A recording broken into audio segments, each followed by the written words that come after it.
অস্ট্রেলিয়ার ৯ জন মানে ১০টার মধ্যে ৯টা উইকেটই স্পিনার। রাইট। উইকেটের ধরন কি ডিফারেন্ট ছিল ঢাকাতে? না, উইকেটটা ভালো ছিল, একদম যে খারাপ ছিল তা আমি বলবো না, কোনো আনইভেন কোনো কিছু দেখা যায়নি। তবে হ্যাঁ, একটু যেহেতু দিনের আলোতে খেলা হচ্ছে, মানে উইকেটে একটু তো ধরেন বল একটু স্লো সাইডে থাকতেই পারে, কারণ লাইটের নিচে খেলা হলে একটু বল স্কিড করে, সে ওই ফ্যাক্টরটা হয়তো বা ছিল না। সো উইকেটটা একটু স্লো সাইডে হয়তো বা ছিল। আমার কাছে যেটা মনে হয়, দেখেন আমরা একটু তাড়াহুড়ো করেছি। আমাদের পাওয়ার প্লেটা আমাদের চমৎকার ছিল, আমরা 52 করেছি 6 ওভারে, কিন্তু ওইখান থেকে আমাদের ক্যারি করতে পারিনি। সো মানে প্রত্যেক ওভারে কিংবা 2 ওভার পর পর একটা করে উইকেট ফল করছিল। সো ওইখানে আমরা একটু, আমার মনে হয় আমরা একটু তাড়াহুড়া করেছি, আমরা অতিরিক্ত বাউন্ডারিতে গেছি, যেখানে আমরা যদি একটু একটা পার্টনারশিপ বিল্ড করতে পারতাম, 30-35 রান, ইভেন 40 রানে একটা পার্টনারশিপ যদি হতো, কারণ উইকেটটা দেখে যেটা আমরা বুঝেছিলাম যে এই উইকেটটা 200 রানের উইকেট হয়তো বা না, কিন্তু যেহেতু পাওয়ার প্লেটাও ভালো শুরু হয়েছিল, সো ওইখান থেকেই আমার মনে হয় ব্যাটসম্যানরা একটু ওইখানে ক্যারিড অ্যাওয়ে হয়ে গেছে যে মারলেই লাগছে, কিন্তু সব বল লাগবে না। বাতাসের একটা ফ্যাক্টর ছিল, ইমন যেটা আউট হয়েছে ওইটা হয়তো বা বাতাসের ফ্যাক্টর না হলে এটা অনেক বড় 6 হতো, যেটা মাঠে রয়ে গেছে বলটা। সো ওই জায়গাটায় আমাদের একটা মানে একটু ব্যাকফুটে গিয়েছিলাম আমরা। 7 থেকে 15-এর মধ্যে আমাদের 3টা উইকেট পড়েছে, যেখানে আমাদের খেলাটা বানানো দরকার ছিল, ওইখানে একটা পার্টনারশিপ। সো ওই জায়গাটায় আমরা একটা ওভার কম খেলেছি। সো আপনি দেখেন যেভাবে আমরা বোলিং করেছি ওদেরকে, পাওয়ার প্লেতে ওদের 2 উইকেট পড়েছে, 47 রান করেছিল। সো আমরা যেভাবে বোলিং করেছি, আমাদের স্কোর বোর্ডে যদি আরো 30-35টা রান থাকতো, তাহলে এতটা সহজ হতো না অস্ট্রেলিয়ার জন্য।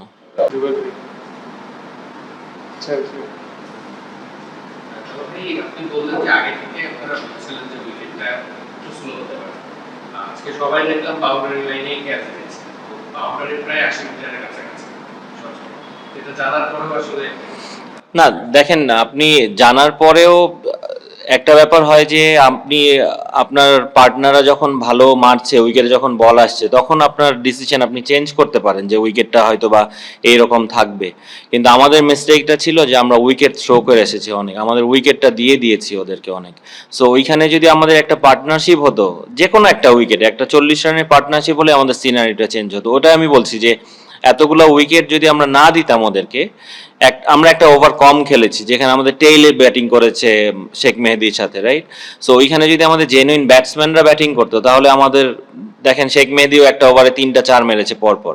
সো ওইখানে আমাদের জেনুইন ব্যাটসম্যানরা যদি ব্যাটিং করতো, তাহলে ওদের জন্য আরো ডিফিকাল্ট হতো।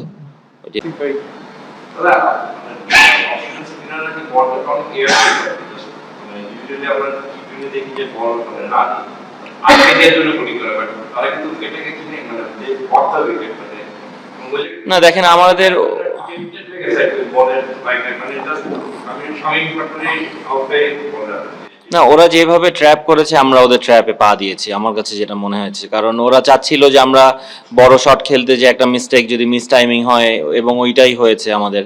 এবং আমরা অতিরিক্ত মানে বাউন্ডারির উপরে ডিপেন্ড করেছি, সেখানে যদি আমরা একটু ইনিংসটা বিল্ড আপ করতে পারতাম, আমার মনে হয় আমার সাথে আমাদের ব্যাটসম্যানরাও একমত হবে যে আমরা অতিরিক্ত বাউন্ডারির জন্য ছিলাম, যে সব বলেই 4-6 মারবো, কিংবা আমরা ওইখানে একটু যদি আমরা সেন্সিবল ব্যাটিং করে আসতে পারতাম, যে একটা ছোট্ট একটা পার্টনারশিপ, একটা ব্যাক টু ব্যাক উইকেট পড়ে গেছে, তারপরে আমি যদি ছোট্ট একটা 20-25 রান 30 রানের পার্টনারশিপ হতো, আমার মনে হয় সিনারিটা একটু চেঞ্জ হতো।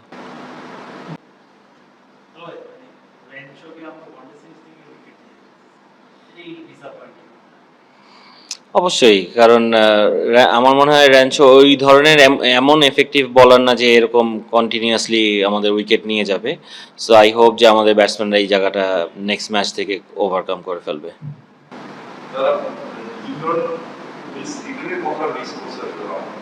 লিটনকে অবশ্যই মিস করেছি আমরা।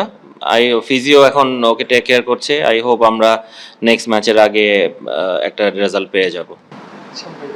তবে ভাই ন্যাশনাল টিমে খেলেছেন, অনেক বছর কোচিং করেছেন, এখন এই যে রোলটা কতটা এনজয় করছেন, অ্যাকচুয়ালি রোলটা মানে লং টার্মে নেওয়ার চিন্তা? না দেখেন, লং টার্মে নেয়ার প্ল্যানটা তো আর আমার থাকলে হবে না, এটা বোর্ডের ডিসিশন পুরোটাই। যেহেতু আমাকে বোর্ড এখনো পর্যন্ত অস্ট্রেলিয়া আর জিম্বাবুয়ে সিরিজের জন্য মানে অ্যাপয়েন্ট করেছে, অবশ্যই এনজয় করছি। I know it's very challenging, but অবশ্যই এনজয় করছি, কারণ এদের সাথে অনেক কাজ করা হয়েছে। হ্যাঁ, ন্যাশনাল টিমের এই জার্সিতে হয়তো বা কাজ করা হয়নি, কিন্তু ইন্টারন্যাশনাল টিমগুলোর এগেনস্টে হয়তো বা কাজ করা হয়নি। এখন প্ল্যানিং প্রোগ্রামই সব যাই করছি না কেন অস্ট্রেলিয়া নিয়ে করছি, নেক্সট সিরিজ হয়তো বা জিম্বাবুয়ে ওদেরকে নিয়ে করব, বাট কাজ সেম। সো খালি জাস্ট ব্যাটসম্যান চেঞ্জ, সো ওই কাজ খুবই সিমিলার। সো এখানে আমার মনে হয় নিচে বরঞ্চ কাজ করাটা অনেক ডিফিকাল্ট, কারণ এখানে টেকনিক্যাল অনেক ব্যাপার থাকে। এখানে মোটিভেট করা, এখানে স্ট্র্যাটেজি করা, প্ল্যানিং করা, প্লেয়ারদেরকে কিভাবে খুব ভালো একটা মাইন্ড রাখা যায়, খুব একটা ভালো জোনে রাখা যায়, ওই জিনিসগুলাই করা হয় আসলে এখানে বলছিলাম। তারা অ্যাথলেটিকরা বলছে আমাদের ব্যাটিং লাইনে খুব বেশি সাপোর্ট করা ক্রিকেটে সাধারণত হয়ে থাকে, কিন্তু কার্গো জীবন 4 নম্বরে ভালো করছিল বেশি, তার সাথে হৃদয় আসলে আমার সাকলাইন উপরে আনা হলো। ওইটা লেফটি রাইটের একটা কম্বিনেশনের কারণে করা হয়েছিল আসলে। আমি পাটারের জায়গায় সাকলাইন উপরে আনা হলো। জি জি জি, লেফটি রাইটি কম্বিনেশনের জন্য একটা ওই শাফলটা করা হয়েছিল আসলে।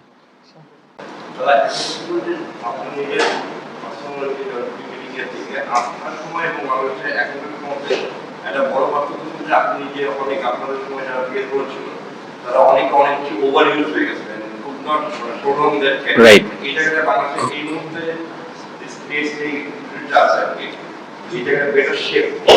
100% আতিফ ভাই, এটা ধরেন আমরা যেভাবে করে বলারদেরকে গাইড করি কিংবা যেভাবে ওদের ওয়ার্কলোড ম্যানেজ করি, এটা আমাদের সময় থাকলে ধরেন আমরা এত কম ছোট ক্যারিয়ার হতো না, ওর মাশরাফি কিংবা আমি যারাই ছিল ওই সময় এত ইনজুরিতে আমরা পড়তাম না। আর আমাদের ফিজিও কালচারও ওই সময়টায় ছিল না, ট্রেনার ছিল না। সো এখন আপনি যদি ওই সময়ের সাথে কম্পেয়ার করেন অবশ্যই, এবং আমরা এখন যেভাবে ফাস্ট বোলারদেরকে মেনটেন করি এটা একদম ইন্টারন্যাশনাল লেভেলে মেনটেন করা হয়। সো এটা মানে আমি বলবো যে খুবই চমৎকার। স্পেসিফিক্যালি কার ব্যাপারে জিজ্ঞেস করবো না, তবে ফাস্ট বোলিং নিয়ে তো এখন ওয়ার্ল্ডের সবাই কথা বলছে বাংলাদেশের ফাস্ট বোলিং নিয়ে। এইটা আপনার কাছে কেমন লাগছে, being a form of fast bowling? দেখেন, এটা অবশ্যই ভালো লাগে। বাংলাদেশে আমরা সবসময় স্ট্রাগল করেছি ফাস্ট বোলিংয়ে, এবং আপনারাও সবাই জানেন যে কেন আমরা স্ট্রাগল করেছি। আমাদের উইকেট একদমই পারমিট করতো না আমাদের বলারদেরকে।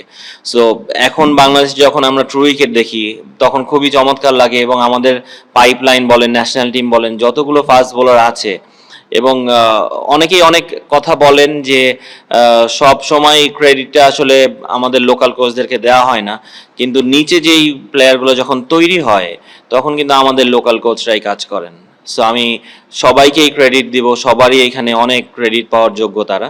সো আমি কাউকে ছোট করব না, কারণ কোচিং হয়তো বা হ্যাঁ আমাদের কোচদেরকে অনেক এডুকেশন প্রোগ্রাম হয় না, কিন্তু সবাই নিজের চেষ্টায় অনেক চেষ্টা করে ভালো কিছু করার। এবং আমরা এখন কিন্তু দেখতে পাচ্ছি, আমরা যারা ফাস্ট বোলার নিয়ে কাজ করি, ইভেন আমাদের ব্যাটসম্যানদেরও এবং আমাদের ফিল্ডিংয়েও আপনি দেখেন অনেক ইমপ্রুভমেন্ট আমাদের কিন্তু আছে। সো তার মানে কি আমাদের লোকাল কোচরা ভালো কাজ করছে। সো আমরা যদি আমাদের লোকাল কোচদেরকে আমাদেরকে আরও বোর্ড থেকে ইনিশিয়েটিভ নিয়ে, আমি জানি নিশ্চয়ই তামিম এটা করবেন, আমাদের বোর্ড প্রেসিডেন্ট এটা করবেন, যে আমাদের এডুকেট করার জন্য আরও প্রোগ্রাম হয়তোবা তারা শুরু করবেন। সো ওইটা হলে তো ধরেন অনেক বেটার হবে আসলে দেশের কোচিং। তবে বলছেন যে উইকেটটা একটু স্লোটা শুরুতেই বোঝা গেছে, পুরো ব্যাটসম্যানরা প্রতি ওভারেই অ্যাটাক করতেছিল, ড্রেসিং করতে কোনো মেসেজ ছিল কিন্তু আমরা হোল্ড করার জন্য। আর সকাল আর্জেন্টিনা ছিল আপনাদের না, আর্জেন্টিনার ম্যাচ দেখা হয়নি, ওইটা পরে স্কোর দেখা হয়েছে। সো ব্রেকফাস্টে ওটা নিয়ে আলোচনা হচ্ছিল। আর আপনার প্রথম যে প্রশ্নটা ছিল মেসেজ দেওয়া হয়েছে কিনা, দেখেন অবশ্যই এগুলো তো দেওয়া হয়, কেন হবে না, কিন্তু তারপরেও মানে আমি বলবো যে একটা খারাপ দিন ছিল, আমরা সবাই মিলে এইটার দায়ভার নিচ্ছি। এটা পুরো টিমেরই দায়ভার নেওয়া উচিত, আমরা সবাই এই দায়ভার নিচ্ছি। কিন্তু আমি আশা করব এবং আমরা চেষ্টা করব পরের ম্যাচে অনেক স্ট্রংলি কামব্যাক করার। সব ধরনের খেলার খবর পেতে সাবস্ক্রাইব করুন। সঙ্গে থাকুন খেলার পাতার।